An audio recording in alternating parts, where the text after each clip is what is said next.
Ben ritrovati in una nuova puntata di Cronache Trevigiane dedicata interamente al settore primario di Marca. Parleremo di Seminsegni, un progetto che parla ai giovanissimi, ma parleremo anche di nuove tecnologie per le aziende agricole. E poi c'è la questione aperta ancora del Prosek. Andremo in quel di Roma al Senato, dove in questi giorni una davvero rete coalizzata tra il sistema Prosecco e le organizzazioni di categoria per dire no alle imitazioni. Ma ora invece andiamo in casa di Coldiretti Veneto, che è al centro di un protocollo d'intesa per tutelare il settore primario del Veneto appunto dalle agromafie. Nuove norme, perché quelle attuali sono vecchie.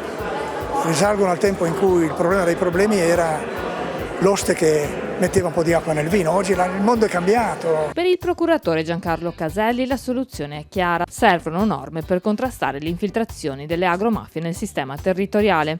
È questo il messaggio che emerge a gran voce al termine della tappa conclusiva del roadshow della legalità, che ha impegnato Coldiretti Veneto e Union Camere e che a Venezia ha firmato un importante protocollo di intesa con Regione del Veneto e Prefettura. La criminalità si infiltra in realtà in qualsiasi settore, incluso anche quello agricolo, e sotto tanti aspetti differenti, per cui è fondamentale cercare di essere sul pezzo e che tutte le istituzioni, insieme anche in questo caso all'osservatorio, a Coldiretti, si mettano proprio insieme per cercare di limitare i casi, soprattutto in questo periodo a valle della crisi che c'è stata, sia pandemica ma anche della crisi economica. Questo protocollo serve a rimettere in equilibrio le posizioni tra chi produce e chi acquista, perché vede tutta la filiera produttiva agroalimentare in una posizione da molti anni di inferiorità rispetto alla grande distribuzione, rispetto agli acquirenti. L'agroalimentare in Veneto è una locomotiva che traina economia, territorio e qualità della vita,